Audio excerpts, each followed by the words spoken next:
আজই ডাউনলোড করুন আর এনজয় করুন আপনার পছন্দের শো। হতেই পারে বাইরে বেরোলেও কারোর সাথে ফোনে কথা বললো, আমরা সেখান থেকে একটা ক্লু পেতে পারি। আর সেই ক্লুটা ধরে এই ছেলেটা মন্দার না রঘু সেটা ধরার একটা সম্ভাবনা কিন্তু তৈরি হয়ে যাবে। একদম ঠিক। এই দেখো পাইনাপেল আছে, ভাগ্যিস তুমি আমায় আটকে দিলে। শ্যামলী মা এদিকে আয়, কথাটা বলে নি, হাতে কিন্তু বেশি সময় নেই। আসছি বাবা আসছি। শোনো, তোমার যদি কিছু খেতে ইচ্ছা করে তুমি আমাকে বলবে, আমি বানিয়ে দেবো। আর তারপরেও যদি কিছু ইচ্ছে করে তাহলে কাউকে জিজ্ঞেস করে নিও খাওয়াটা উচিত কিনা। তুমি এখানে দাঁড়াও, আমি তোমার জন্য একটা জিনিস বানিয়ে আনছি। শোনো না, থ্যাংক ইউ। থ্যাংক ইউ এর কি আছে, এটা তো আমাদের কর্তব্য। তুমি ওয়েট করো, আমি আনছি। একদম হাজার একটা মাথায় চিন্তা রয়েছে, তার মাঝখানে আবার তৃষার টেক কেয়ার করার প্রেশার ঢুকে গেল। আরে বাবা, ওগুলো শ্যামলী, ও ম্যাজিক জানে, সব ম্যানেজ করে নেবে। এই না, ঘরে গিয়ে আরাম করে রেস্ট করো আর এটা খাও। দারুণ হয়েছে, thank you once again. Shyamali, তোমার যদি ওদিকে হয়ে গিয়ে থাকে তাহলে প্লিজ একটু আসবে এদিকে। মেসোমশাইয়ের বার্থডে পার্টি প্ল্যানিংটা আমরা শেষ করে ফেলি। হ্যাঁ, বার্থডে সাজানোটা কিভাবে হবে আমি ভেবে ফেলেছি। আসলে বাবা মেসোমশাই কি আবার কিছু বলবে? हाँ, वो एक रिक्वेस्ट ছিল। রিকোয়েস্ট? তো বলো দেখি কি রিকোয়েস্ট তোমার। वो मंत्री जी का जन्मदिन का ऑर्डर আপনারা পেয়েছেন তো? হ্যাঁ তো हाँ, তো ওই রোহিণী বল रही थी আর আপনারাও আমায় মনে করানোর সময় বলছিলেন না যে আমি আগে ওই একটা কোন অফিসে ক্যান্টিন চালাতাম। তো मैं सोच रहा था कि এইখানে বাড়িতে বসে বসে খানা পিনা সোনা ভালো লাগছে না। তো এই ক্যাটারিং এর কাজের জন্য তো অনেক লোকজনের প্রয়োজন হয়, तो मेरे को भी ले लीजिए आप लोग के साथ। ना মানে সব কাজ করতে পারি আমি, टेंशन वाली कोई बात नहीं है, जो काम बोलेंगे कर दो। শ্যামলী কি বলো, কি করব? আমার কিন্তু ওর প্রস্তাবটা মন্দ লাগছে না। মন্দার তো এমনই ছিল, বাড়িতে বসে হাত গুটিয়ে খাবার খেতে ও একদমই পছন্দ করতো না। আবারও মন্দারের হাবভাবের সাথে মিলে যাচ্ছে। তাহলে কি ও সত্যি মন্দার?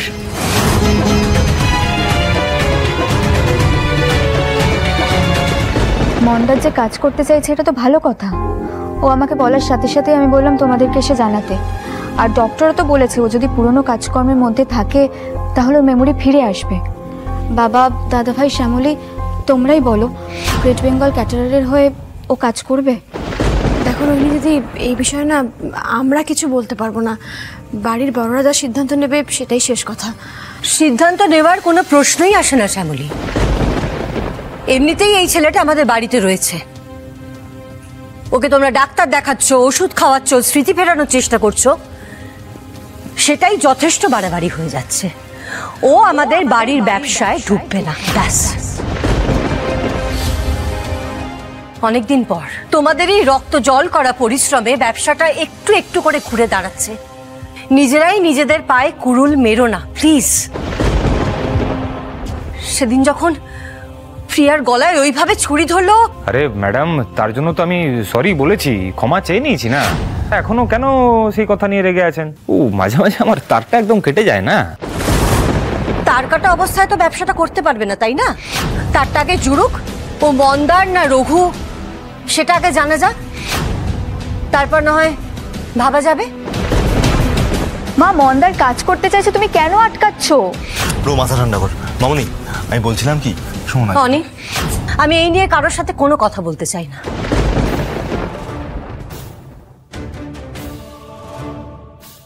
শ্যামলী, আশা করি তুমি অন্তত আমার বিপক্ষে যাবে না।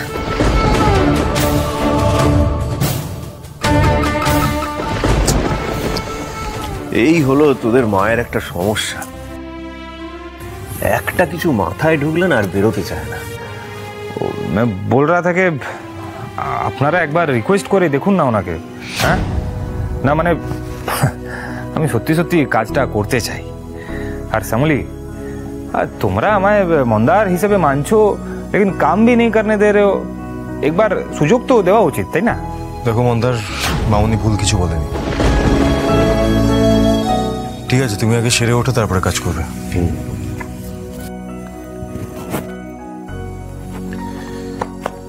লেগে থাকতে হবে কিন্তু। মন্দার, একটু শোন। এই ঘর में ना सब अजीब सा है। একটা ভালো কাজ করতে যাও তো বাস আটকে দেবে, করতে দেবে না। কখনো তোর মায়ের তার কেটে যাচ্ছে, কখনো ওই শ্যামলির তার কেটে যাচ্ছে। আরে उन लोगों के तार केटे गले कोनो प्रॉब्लम नहीं है। और मेरा दिमाग एक बार बमक गया, ওই बहनेर गलाয় ছুরি ধরে নিলাম তো বাস বহুত বড় ভুল করে ফেলেছি। আরে ওর কিছু হয় তো नहीं, अब बेटर हो घर पे कुछ काम दाम नहीं। ए देख रोहिणी, তুই না ওদেরকে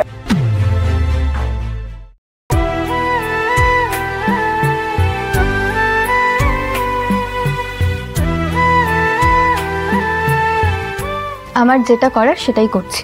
তাড়াতাড়ি ওষুধটা খাও আর খেয়ে সুস্থ হও। যত তাড়াতাড়ি মেমোরি ফিরবে তত তাড়াতাড়ি কাজে যেতে পারবে। আমি একটা কারণেই কিছু বলতে পারছিলাম না। আমি কিছু বললেই মামনি ভাববে আমি মামনির এগেনস্টে যাচ্ছি, সবসময় মামনির কথার অবাধ্য হই। কিন্তু তা তো নয়। আমি জানি যে ও রঘু নাকি মন্দার, এটা না জানা পর্যন্ত ওকে কোনো কিছুতে ইনভলভ করাটা সেফ নয়। কিন্তু তুমি এটাও ভেবে দেখো, এই মন্ত্রীর কাজের জন্য তো আমাদের রোজ রোজ বাইরে বেরোতে হবে, তাই না? এবার বাড়িতে এতগুলো বয়স্ক মানুষ রয়েছে, রোহিণী দিদি রয়েছে, সবাইকে ওর ভরসায় রেখে যাওয়াটা একেবারে উচিত কাজ হবে না। আর রোহিণী দিদি তো ওর ব্যাপারে একেবারে অন্ধ, ওকে অন্ধ বিশ্বাস করে।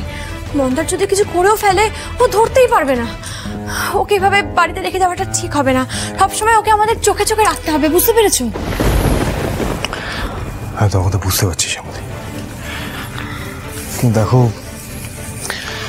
এত কষ্ট করে আস্তে আস্তে গ্রেট বেঙ্গল ক্যাটার আবার তার আগের জায়গায় ফেরার চেষ্টা করছে। আমি ভাবছি যে যদি সত্যি সত্যি এই ছেলেটা ঢুকলে কোনো বড় বিপদ হয় তাহলে কি হবে? হ্যাঁ, আমি কি বলছি শোনো, ওকে আমাদের কোনো কাজে আমরা ইনভলভ করবো না, শুধু আমাদের সঙ্গে সঙ্গে বেরোবে, আমাদের সঙ্গে সঙ্গে ঢুকবে, ব্যাস এইটুকুই। মামুনকে একটু বুঝিয়ে বলবে, ওকে চোখে চোখে রাখতে হবে।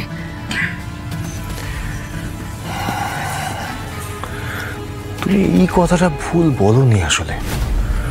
মানে এই মন্দারকে আমরা এখন অবধি শুধুমাত্র 4 দেয়ালের মধ্যেই দেখেছি, রাইট? ও বাইরে বেরোলে ওর বিহেভিয়ারে কোনো চেঞ্জেস আসে কিনা সেটা আমরা জানি না।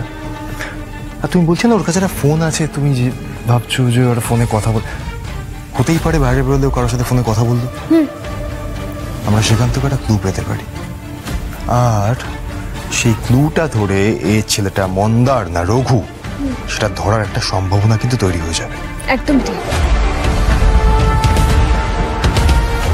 এইভাবেই আমরা এক ছেলে 2 পাখি মারতে পারবো।